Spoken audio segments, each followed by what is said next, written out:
Il y a quelques instants, les Rangers ont fait des révélations qui ont bouleversé tous ceux qui pensaient comprendre Eustace Conway.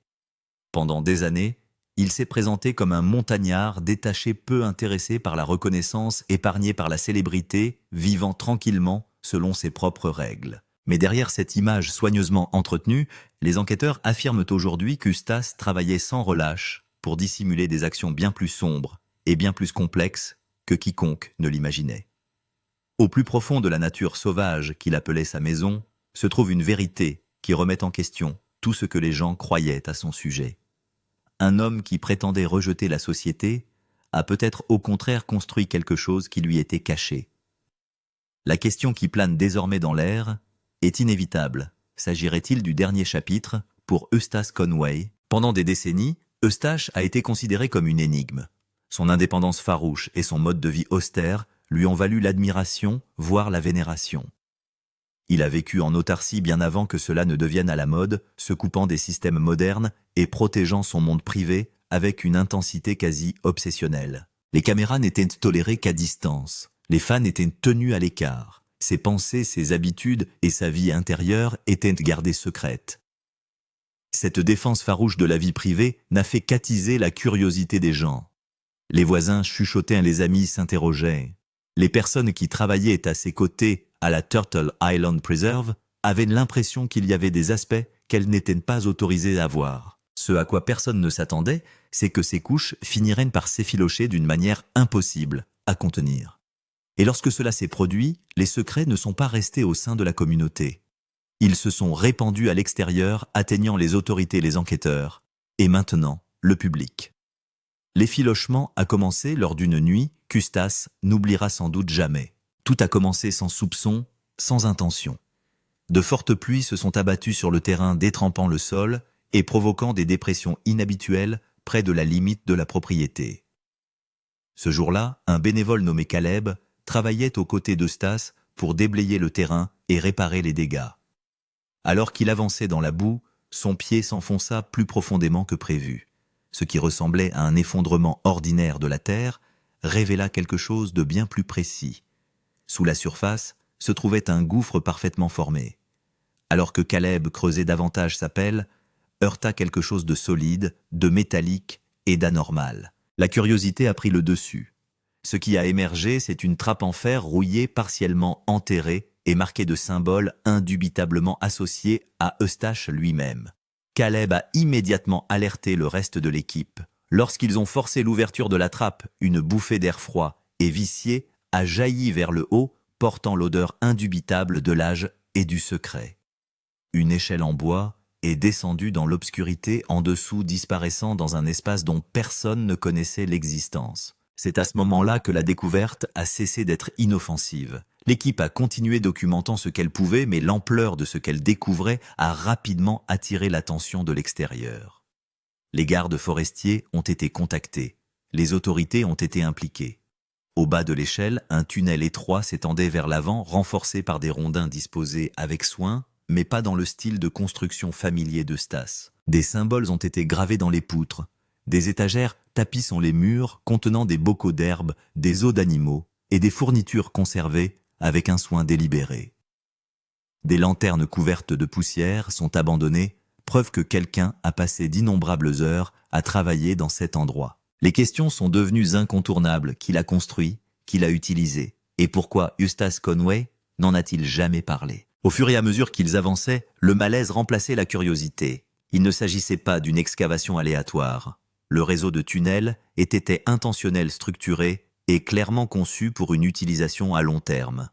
En s'aventurant plus profondément, ils pénétrèrent dans une chambre plus grande, remplie d'outils, des pioches usées par l'usage des bêches et un système de poulies fait à la main capable de transporter de lourds débris. L'artisanat était stupéfiant. Chaque joint, chaque poutre de soutien reflétait la planification, la patience et l'intention. Ce n'était pas négligé ou précipité. C'était méticuleux, presque révérencieux. Cette découverte a confirmé ce que beaucoup soupçonnaient depuis longtemps. Pendant des années, les habitants de la région ont parlé des disparitions soudaines d'Eustache dans les bois, des heures interminables qu'il passait à creuser et des phrases énigmatiques qu'il répétait souvent. Il parlait souvent de la Terre comme d'une gardienne des secrets de la liberté. À l'époque, ces mots semblaient poétiques, philosophiques, voire inoffensifs. Aujourd'hui, ils ressemblaient à des instructions. Au fur et à mesure que les tunnels se ramifient, certains s'effondrent tandis que d'autres se rétrécissent en des espaces trop étroits pour y pénétrer en toute sécurité. L'équipe s'arrête, réalisant qu'elle se trouve au bord de quelque chose de bien plus grand qu'eux. Ce qu'ils ont découvert n'est qu'un fragment d'un système qui semble avoir pris des décennies à construire. Ce n'est pas une cachette mais un réseau de survie construit pour maintenir la vie sous terre. Les salles de stockage révèlent des bocaux de viande conservés de graisse animale, de racines et d'herbes, tout soigneusement étiquetés de la main d'Eustache. L'ampleur de la préparation est stupéfiante. Qui construit un réseau de tunnels souterrains, approvisionnés en nourriture et en fournitures, sans avoir l'intention d'y disparaître, Eustache n'a pas creusé au hasard. Les tunnels se tordent brusquement, descendent dans les niveaux inférieurs et intègrent des chariots manuels et des poulies qui témoignent d'une connaissance technique avancée. L'admiration cède rapidement la place à l'effroi. Les murs du tunnel sont gravés de symboles rituels, certains liés au folklore des Appalaches. Au cœur du labyrinthe se trouve une vaste chambre centrée sur une dalle de pierre, entourée de bougies fondues, de paquets de sauge et d'os d'animaux disposés selon des motifs géométriques précis. Des dessins au fusain recouvrent les murs représentant des montagnes, des rivières, des arbres, et des figures humaines fusionnées avec des racines brouillant la frontière entre la nature et l'humanité. L'espace semble sacré, troublant et profondément intentionnel. Puis ils ont trouvé la porte. Une barrière de bois scellée et renforcée par des barres de fer gravées d'un avertissement qui a refroidi tous ceux qui l'ont lu. Plus vous vous enfoncez, plus vous trouvez la vérité. Au-delà, une pièce au mur de béton soutenue par des poutres d'acier. À l'intérieur, des fournitures de qualité militaire, des fragments d'équipements radio et des carnets remplis de fréquences codées et de références à ce qu'Eustache appelait le Skynet de la liberté. Ces écrits révèlent une obsession profonde pour la vie au-delà de toute surveillance, au-delà de tout signal. Il ne voulait pas simplement l'isolement, il voulait l'invisibilité. Il y avait des caisses estampillées US Department of Interior 1964, dont la présence soulevait des questions auxquelles personne n'était prêt à répondre. Ce qui n'était au départ qu'une simple découverte sous la pluie a révélé un monde caché sous la réserve de Turtle Island. Aujourd'hui, alors que les enquêteurs reconstituent ce que Eustache Conway construisait réellement une vérité, s'impose l'homme que le monde pensait connaître n'a peut-être jamais existé. Cela suggère également que les tunnels pourraient avoir des origines antérieures à la propriété d'Eustache Conway. À ce stade, la recherche était devenue intéressante et l'équipe voulait arriver à sa conclusion. Ils ont brisé un mur de béton et ont ainsi découvert un autre tunnel. Il s'agissait d'un tunnel fraîchement creusé en pente raide. Ce tunnel fraîchement creusé se terminait par une trappe en fer près de la rivière Watauga. Ce n'était pas un itinéraire d'évacuation aléatoire. L'opération était claire et précise. Plus tard, les habitants ont confirmé qu'Eustache Conway appelait souvent ce tronçon de rivière sa Freedom Line, ligne de la liberté. On a prétendu qu'il avait peut-être conçu ce tunnel comme une échappatoire pour disparaître dans la nature quand il le souhaitait. Ils ont également découvert une autre chambre avant la rivière, avec des motifs circulaires en pierre. Et à la fin, ils ont vu un coffre rempli de lettres manuscrites et d'un journal. L'une des inscriptions disait « La liberté ne peut plus exister en surface. Les racines du monde sont plus sûres que son ciel. » Il y avait différentes coordonnées, et toutes pointaient vers une autre section isolée des contreforts des Appalaches, ce qui bien sûr suggérait un réseau plus vaste ou un message symbolique. Eustache gardait également une petite pièce interdite. Lorsque l'équipe s'y est introduite, elle a découvert différents objets cérémoniels, des symboles spirituels et des artefacts issus des traditions Cherokee. Les journaux d'Eustache ont révélé beaucoup de choses sur lui au public. Il parlait des choses étranges qui lui arrivaient. Dans ses journaux, il écrivait qu'il entendait les battements de cœur de la terre et qu'il suivait les chuchotements du sol. Pour Eustache, les tunnels n'étaient pas seulement une question de survie ou d'évasion. Il s'agissait d'une question de préservation de mémoire et de connexion. Par la suite, différents archéologues ont cartographié les tunnels et ont révélé différentes figures. Selon leurs rapports, certains des tunnels avaient de la forme d'un arbre. Chaque chambre représente la survie, la connaissance et la mémoire. Tout cela se reflète dans les enseignements d'Eustache sur l'harmonie entre l'homme et la nature, Dans ses journaux, il appelle ces tunnels ses racines de la liberté. Il a construit ces journaux comme une protestation silencieuse contre un monde qui a oublié comment aimer librement. En outre, ils ont découvert le dernier tunnel qui mène à la rivière. Ce tunnel semblait trop délibéré pour être accidentel. Certains d'entre eux pensaient qu'il menait à une source d'énergie cachée ou à quelque chose qu'Eustache avait découvert et qui ne pourrait jamais être révélé. Lorsque les experts ont suivi les coordonnées de son dernier journal, ils ont trouvé un autre tunnel artisanal à des kilomètres de là, qui menait à une simple chambre en pierre.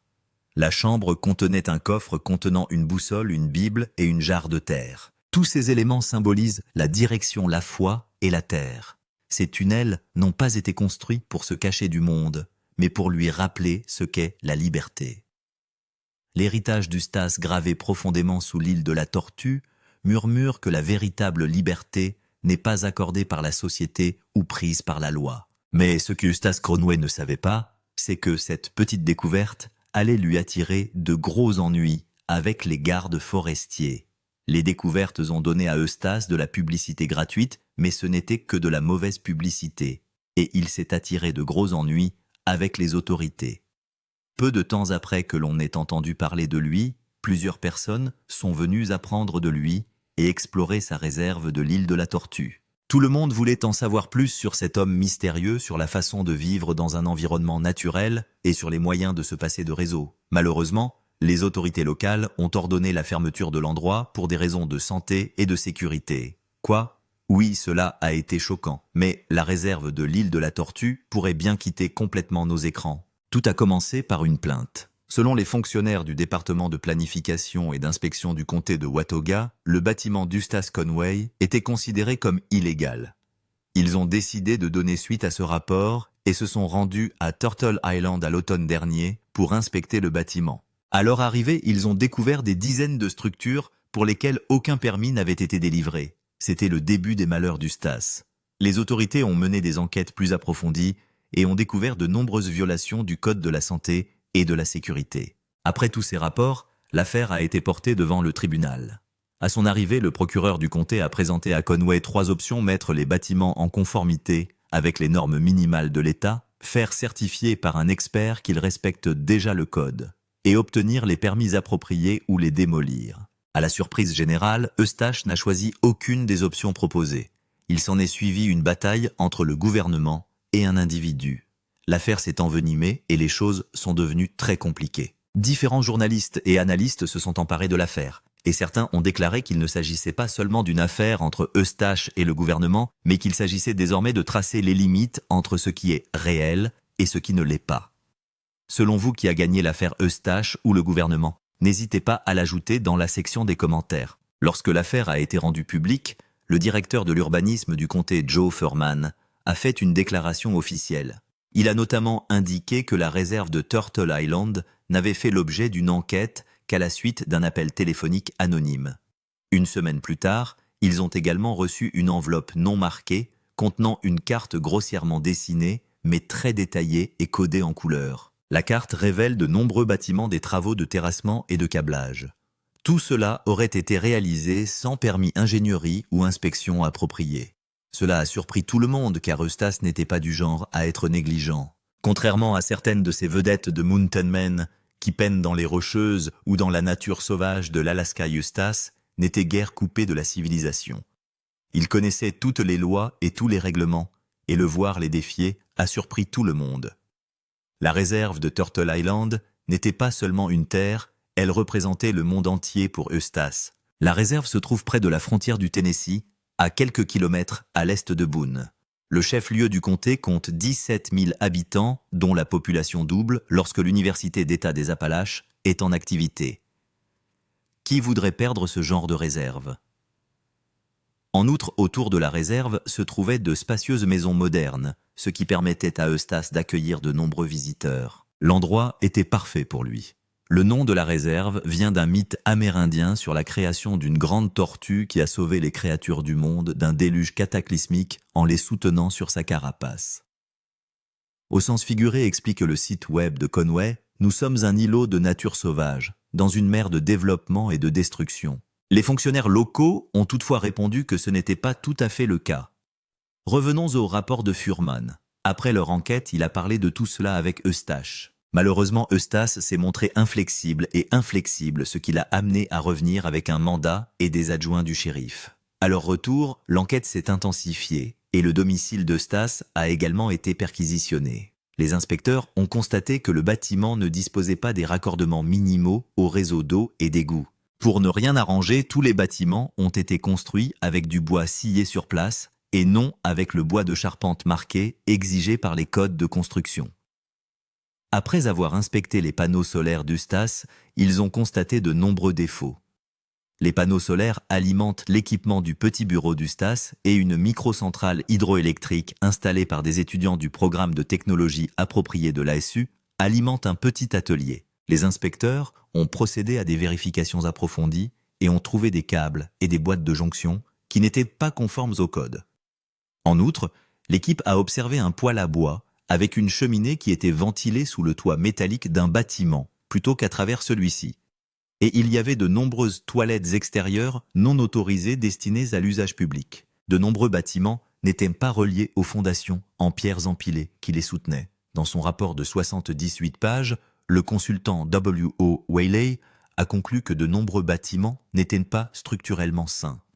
Dans son état actuel, la propriété présente un risque pour la sécurité de toute personne se trouvant à proximité de l'une ou l'autre des structures. Il a écrit « Je suggérerais d'obtenir une ordonnance du tribunal pour évacuer la propriété afin de protéger la vie du public et des stagiaires. » Avec tous ces rapports des autorités et d'autres personnes, Eustache était dans un état de confusion profonde. Cependant, il n'était pas du genre à céder facilement. Lui et ses partisans ont fait valoir que le bureau de Fuhrman n'avait rien compris. Il a déclaré « Comment puis-je enseigner la vie primitive dans des structures modernes à l'emporte-pièce ? Les êtres humains construisent leurs propres maisons depuis des milliers et même des millions d'années. Et maintenant, nous ne pouvons même pas construire notre propre maison avec nos propres matériaux qui poussent sur notre propre terre. Ce n'est pas une réglementation. Ce n'est qu'un problème de compter. C'est une question de droit de l'homme. Ce n'est pas tout. » Pour contrer le rapport de M. Whaley M. Eustache a publié sur YouTube une série d'entretiens avec l'inspecteur des bâtiments, Drew Kelly. Au cours de l'entretien, M. Kelly a déclaré que la plupart des bâtiments étaient construits à un niveau à peine supérieur à celui auquel les maisons ordinaires devraient être construites. Ces bâtiments sont-ils conformes au code de construction moderne ? M. Kelly a répondu par la négative, car il ne s'agit pas de structures modernes. Lorsqu'il parlait, Eustache croyait qu'il n'y avait jamais eu de plainte. Selon lui, il y avait un lien entre ces déboires juridiques avec le service de l'urbanisme et le problème auquel il a été confronté pendant la première saison de Mountain Men. Cela signifie-t-il qu'Eustache a des ennemis qui rôdent avant même que les découvertes ne soient faites ? Découvrons-le. Lors de la première de la série, une question a été posée à Eustache. Dans l'interview, il a répondu « Qu'est-ce que je fais pour vivre ? Je vis pour vivre ». C'est probablement à ce moment-là que ses ennuis ont commencé. Il a également révélé que l'homme luttait constamment contre la nature. Pour aggraver la situation, l'intrigue d'Eustache révèle que son principal adversaire était le gouvernement. Après l'entretien, il a ouvert sa boîte aux lettres pour y trouver une lettre d'apparence officielle. Il l'a ouverte avec son couteau de poche et a été choqué par son contenu. Lorsqu'il a ouvert la lettre, il n'a vu qu'un document du tribunal. Il a été choqué. Motion to claim exempt property. Il a lu le document du tribunal qu'il avait en main. C'est fou. Ce foutu avocat paye le shérif pour me signifier qu'il va me prendre toutes mes terres. En fait, je viens de recevoir une lettre me disant que ma vie est finie. Lors de la première, le présentateur a donné l'impression que c'était le gouvernement qui s'en prenait à l'île de la Tortue. Eustache a toujours été capable de survivre en vivant de sa terre. L'homme a poussé un grognement sinistre, mais il a toujours du mal à payer le fisc. Depuis lors, la vie d'Eustache n'a pas été facile. Ses difficultés se sont aggravées. Pour tenter de réunir l'argent nécessaire à la levée du privilège, Eustache et ses stagiaires ont fendu du bois de chauffage et des rails de clôture. C'était un coup dur pour Eustache, mais ce montagnard têtu n'était pas prêt à perdre ses terres si facilement. Lui et son ami se rendent au palais de justice et décident de se battre pour la terre. Il y arrive pour prendre sa dernière position. À l'insu d'Eustache, quelque chose d'autre l'attendait. Il pensait être venu pour combattre les documents judiciaires et le fisc. Mais il avait un autre ennemi invisible, Kimberly Baker de Wilmington.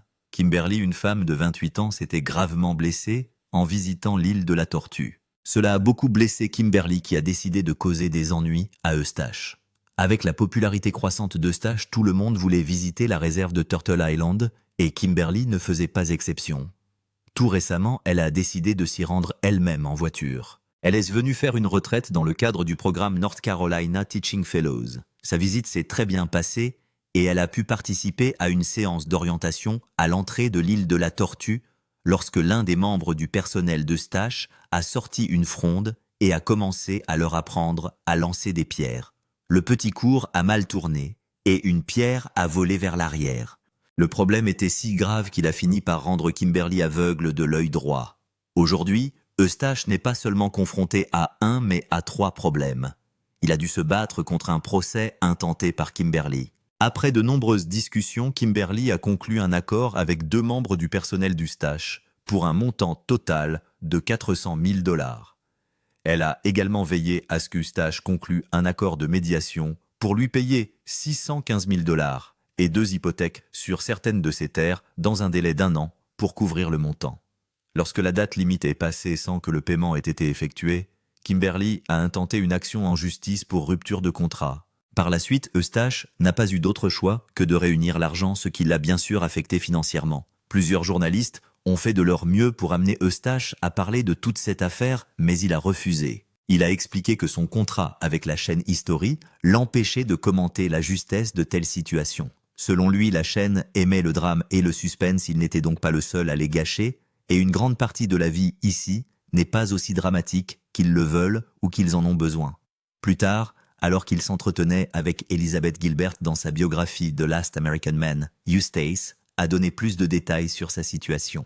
Il a déclaré « Lorsque je sors en public, j'essaie délibérément de me présenter comme ce type sauvage qui vient de descendre de la montagne, et je suis conscient qu'il s'agit en grande partie d'une comédie. » L'auteur de Eat, Pray, Love l'a cité en disant « Je sais que je suis un showman. Je sais que je présente aux gens une image de la façon dont j'aimerais vivre, mais que puis-je faire d'autre ?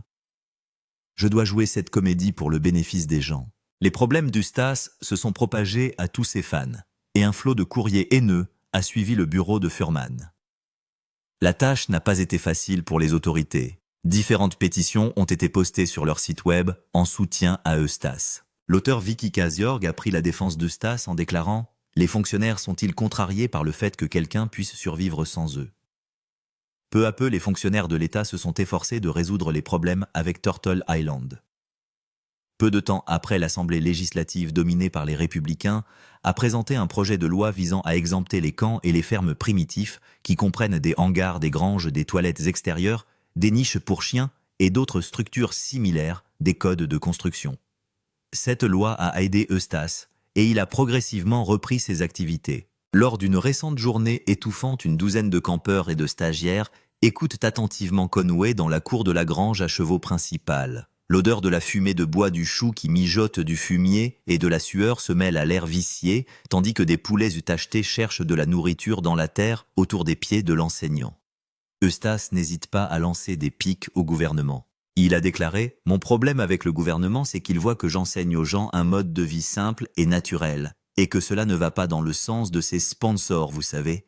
Il est donc très important de comprendre que le modèle est quelque chose que nous devons maintenir en vie. Et ce que je veux que vous fassiez, c'est aller enseigner au reste du monde comment le faire, parce que c'est notre droit de naissance en tant qu'êtres humains. » La question est devenue une préoccupation importante et les gens ont des points de vue différents à ce sujet. Certains pensent que le gouvernement est allé trop loin, tandis que d'autres estiment qu'Eustache n'est pas innocent non plus. Qu'en pensez-vous ? Avec tous les problèmes auxquels Eustache est confronté, il s'est encore attiré des ennuis avec son voisin. On peut dire que Eustache a une attirance particulière pour les ennuis. Après tous ces procès, on s'attendrait à ce qu'Eustace Conway évite les ennuis. Mais non, notre cher homme mystérieux s'est encore embrouillé avec son voisin. Peu de temps après leur petit problème, Eustace s'est fait arrêter. Quoi, choqué? Eh bien, la plupart des gens ont dit qu'il le méritait. Pendant très longtemps, Eustache a été une épine dans le pied de Margaret.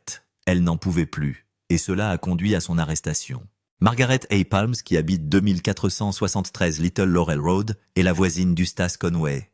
Margaret a vu Eustace pénétrer sur son terrain à plusieurs reprises. Malgré plusieurs avertissements, il n'a pas bougé. Elle a signalé l'infraction au bureau du shérif du comté de Watauga. Après de nombreuses investigations, Eustace a été reconnu coupable et emmené au palais de justice du comté de Watauga. À leur arrivée au palais de justice, l'adjoint du shérif du comté de Watauga, S. Morrison, a signifié le mandat d'arrêt à Conway. Après cela, il a été présenté au magistrat du comté de Watauga. Selon les documents judiciaires, Eustace a pénétré illégalement et délibérément dans les locaux de Palms. Après avoir été averti de ne pas entrer ou rester sur sa propriété, il est allé attacher notre portail pour que nous ne puissions pas sortir. Il a collé des affiches sur nos portes, nos boîtes aux lettres et nos clôtures. Puis il a placé de grandes barrières en bois pour que nous ne puissions pas sortir. Il est devenu complètement fou. Plus tard, Margaret a révélé qu'Eustace l'avait tellement perturbée qu'elle n'avait eu d'autre choix que de quitter sa propriété en empruntant une allée à sens unique. Cela lui a rendu les choses très difficiles. Margaret, avocate et agent immobilier à Boone, s'est battue au tribunal au sujet d'une limite de propriété. Elle a affirmé qu'Eustace essayait de revendiquer une partie de ses terres. Margaret vit sur la propriété depuis 18 ans et les choses se passaient bien entre elle et Eustace. De nombreuses personnes ont déclaré que Eustace et Margaret étaient de très bons amis jusqu'à il y a 5 ou 6 ans, lorsqu'ils ont commencé à avoir des problèmes que personne ne connaît. Il vient de temps en temps s'introduire sur la propriété et nous lui avons demandé de ne pas le faire. Il nous harcèle, a déclaré Palms. Je veux juste qu'il ne s'approche pas de notre propriété. Lorsqu'on a demandé à Eustace de faire un commentaire, il n'en a pas fait. Il a indiqué que son avocat lui avait conseillé de ne faire aucun commentaire à la presse sur l'accusation d'intrusion. Pensez-vous que Eustace est innocent dans cette affaire? Il y a également des rumeurs selon lesquelles la relation entre Margaret et Eustace se serait détériorée parce qu'Eustace croyait que c'était Margaret qui l'avait dénoncé à Furman. Cette affirmation a été démentie plus tard par Furman, qui a révélé qu'il s'agissait d'un homme et non d'une femme. Mais Eustace n'est pas prêt à le croire. La vie d'Eustace est faite de haine envers le gouvernement, et il n'a pas hésité à exprimer sa haine lors du bilan d'Hélène. Il a mis beaucoup de morts sur le dos du gouvernement. Nous avons des piles et des piles de cadavres, dit Conway dans la vidéo. Nous avons 18 camions frigorifiques Wheeler remplis de cadavres. Pourquoi y a-t-il une telle disparité entre la réalité de ce que je vois ici et ce qu'on vous dit? Les gens s'étaient bouleversés et avaient peur pour leurs proches. Monsieur Eustace a veillé à ce que tout le monde soit au courant des activités du gouvernement. Dans une vidéo qu'il a publiée sur ses pages YouTube et Instagram, M. Eustace a affirmé que les fonctionnaires mentaient au sujet des chiffres. Dans la vidéo, il a révélé que les opérations de réponse et de rétablissement des fonctionnaires empêchaient les bénévoles et les dons d'aider les victimes de l'ouragan. Les gens qui sont censés venir ici pour aider les Appalaches sont en fait littéralement en train de prendre la vie des gens en empêchant l'aide de leur parvenir, a affirmé M. Conway. Ces vidéos se sont répandues comme une traînée de poudre et ont accumulé plus de 600 000 vues et 4 500 commentaires sur le seul site YouTube. Le département de la sécurité publique de Caroline du Nord a pris la défense de ces vidéos dans une déclaration officielle. L'équipe d'intervention d'urgence de l'État n'a reçu aucune preuve à l'appui des affirmations selon lesquelles il y aurait beaucoup plus de morts que ce qui a été enregistré et annoncé publiquement, ce qui témoigne de la réaction héroïque de nos premiers intervenants et des responsables de la gestion des urgences dans tout l'ouest de la Caroline du Nord, a déclaré M. Granet dans un communiqué envoyé par courriel à CPP. Alors que nous nous joignons aux communautés de Caroline du Nord pour pleurer la perte de sang des nôtres, il est important de noter que beaucoup de nos partenaires locaux ont signalé des décès dans leur juridiction et qu'aucun de ces rapports ne corrobore les affirmations faites sur de nombreuses plateformes de médias sociaux.